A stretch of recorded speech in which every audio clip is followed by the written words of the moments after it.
शेख हसीना के पलायन के बाद से ही मोहम्मद यूनुस को अंतरिम सरकार की कमान सौंप दी गई है। इसके अलावा बांग्लादेश में हिंदुओं पर हमले हो रहे हैं, साथ ही होटल को भी निशाना बनाया गया।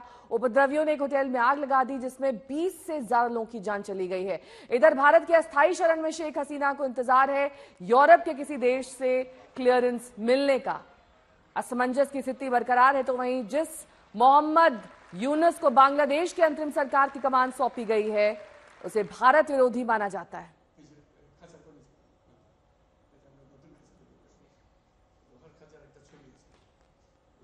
और इस बीच बड़ी खबर बांग्लादेश से, जहां पर जमात-ए-इस्लामी ने स्वीकार किया कि अल्पसंख्यकों के धर्मस्थलों को निशाना बनाया गया है। जमात-ए-इस्लामी ने इसके लिए कुछ लोगों के भड़काऊ बयान को वजह बताया।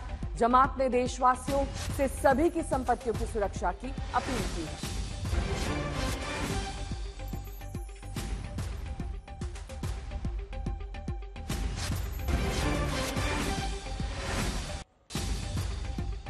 आशुतोष मिश्रा मेरे सहयोगी जुड़ गए हैं तमाम जानकारी के साथ। आशुतोष, जिस तरह के हालात बन रहे हैं, शेख हसीना को क्लियरेंस नहीं मिल रहा है किसी भी यूरोपीय देश से, ऐसे में क्या वो यहां पर स्थायी तौर पर टिक सकती हैं? इसकी क्या संभावना है?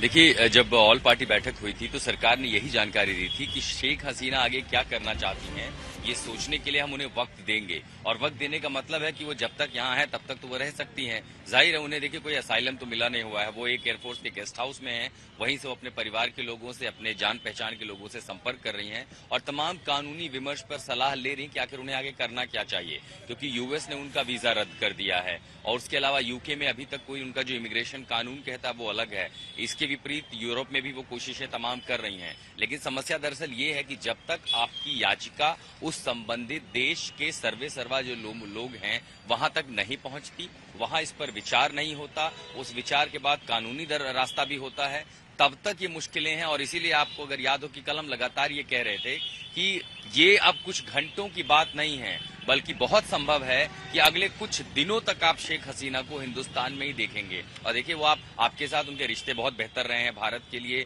उन्होंने हमेशा एक नरम रवैया भी रखा है। बांग्लादेश और हिंदुस्तान के रिश्तों में हमेशा मिठास बनी रही है, तो वो उसी देश की एक प्रधानमंत्री हैं, महिला हैं। ऐसे में भारत कम से कम उन्हें जाने को तो नहीं कह सकता कि आप देश छोड़ करके जाइए, और इसीलिए वो यहाँ रहेंगी जब तक कि वो फैसला ना ले लें। हाँ, उनकी टीम जाहिर है, देखिए उसमें वकील भी होंगे, उनका बेटा है, उनकी बहन है, वो तमाम रास्ते खंगाल रहे हैं। लेकिन ये बात सही है कि वो आखिरी ऑप्शन क्या है या वो कौन से रास्ते ले रही हैं उसके बारे में कोई जानकारी सामने नहीं आ रही, क्योंकि वो सिर्फ उन्हें और उनके करीबी लोगों को ही पता है। आप बने रहिए हमारे साथ, मैं लौटूंगी आपके पास, क्योंकि बांग्लादेश कट्टरपंथियों के हाथ में चला गया है। वहां हिंदुओं पर हमले लगातार किए जा रहे हैं, मंदिर, हिंदुओं के बिजनेस, दुकान और अब घरों को तोड़ा जा रहा है। बांग्लादेश के जाने माने फोक सिंगर राहुल के घर को कट्टरपंथियों ने निशाना बनाया, उनके घर पर तोड़फोड़ की। राहुल आनंदा बांग्लादेश के प्रसिद्ध गायक हैं। तो इस बीच लगातार हिंदू मंदिरों को निशाना बनाने की तस्वीरें भी हम आपको दिखाते रहे, कैसे मंदिरों को आग के हवाले किया जा रहा है। जो हिंदू हैं उन्हें खास तौर पर निशाने पर लिया गया है। ऐसी कई तस्वीरें बांग्लादेश से सामने आई हैं जिसमें यह जाहिर होता है कि हिंदू वहां पर इस वक्त असुरक्षित हैं। कई जगहों को आग के हवाले कर दिया गया जो हिंदुओं द्वारा इस्तेमाल किए जाते थे, चाहे वो मंदिर हो, चाहे वो घर हो। ऐसी कई तस्वीरें बांग्लादेश से इस वक्त आ रही हैं जहां पर कट्टरपंथी हिंदुओं को निशाना बना रहे हैं। इस्कॉन मंदिर की भी तस्वीरें हमने आपको दिखाई थी कल, कैसे मंदिर के भीतर आग लगा दी गई थी। अब कहां जाएंगे ये हिंदू, ये भी बड़ा सवाल है।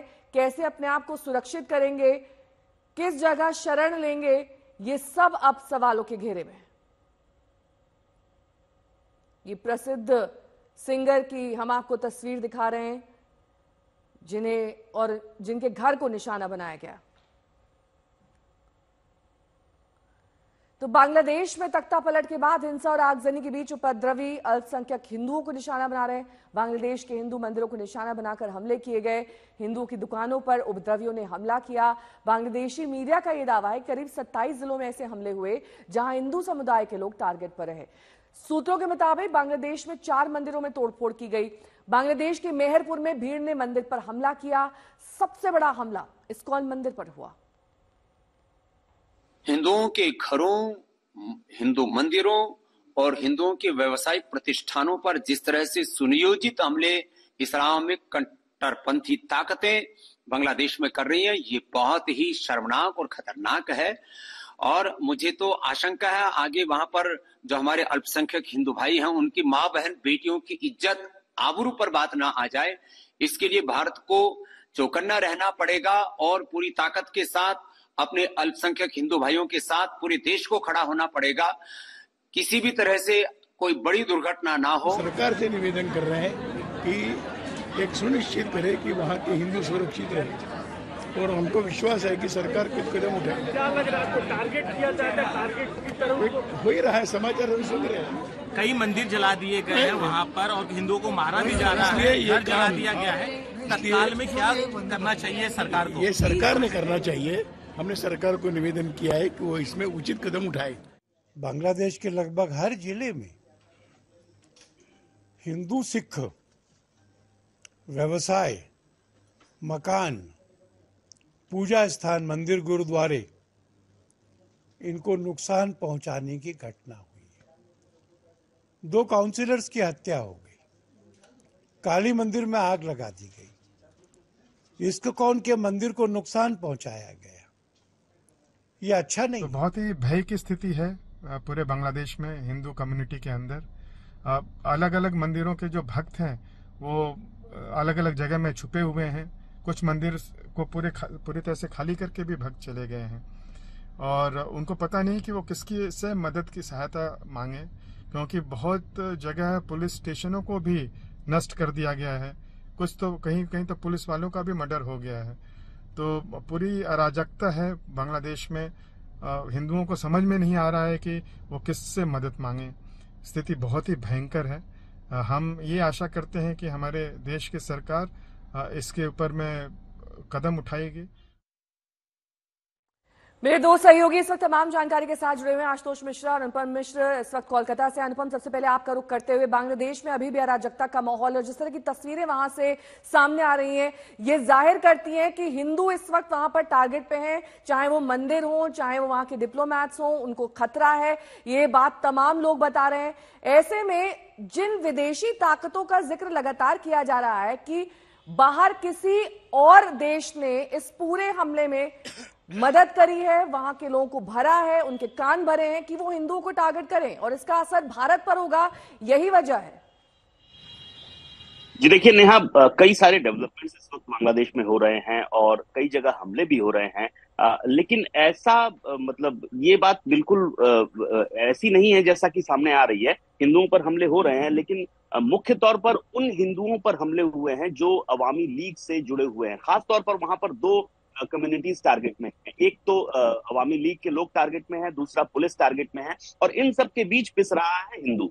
क्योंकि जो सूचना हमें मिल रही है, कई जगहों पर हिंदुओं पर हमला हुआ है, लेकिन 2 तरह की रिपोर्ट्स आ रही है। एक रिपोर्ट ये है कि हिंदुओं पर हमला हो रहा है कई जगहों पर, एक रिपोर्ट ये है कि हिंदुओं के मंदिरों को प्रोटेक्शन भी दिया जा रहा है। तो विरोधाभासी रिपोर्ट्स बांग्लादेश से जरूर आ रही है, लेकिन इस बीच जो डेवलपमेंट्स हो रहे हैं उनमें है कि राहुल आनंद जो मशहूर फोक सिंगर हैं बांग्लादेश के, उनके घर को आग लगा दी गई है। ढाका में उनका घर था, उनके घर को आग लगा दी गई। वो किसी तरह अपनी पत्नी और बच्चे के साथ निकलने में कामयाब रहे, बच गए हैं, लेकिन उनके घर में जो 3000 के आसपास जो म्यूजिक इंस्ट्रूमेंट्स थे, उनका जो घर था एक कल्चरल अड्डा कहा जाता था, उसको टारगेट किया गया और उनके घर में जो 3000 के आसपास इंस्ट्रूमेंट थे उनको आग लगा दी गई। पहले लूटा गया, फिर आग लगाई गई।